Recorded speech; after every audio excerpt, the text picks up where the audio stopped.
তো আজি বনাই আছো কিবা ৰাজমাহ ভেন্দি আৰু স্কচ ভাজি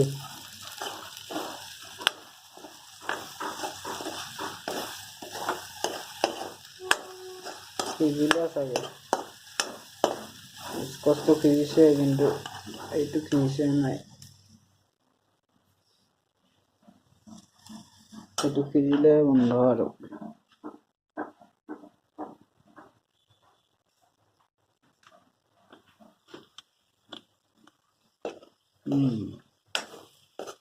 মজা লাগছে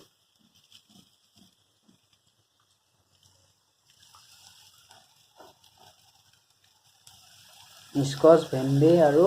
এইটো মেঘালয়াৰ ৰাজমাহ হৈ গ'ল ভাজি ভাত দালি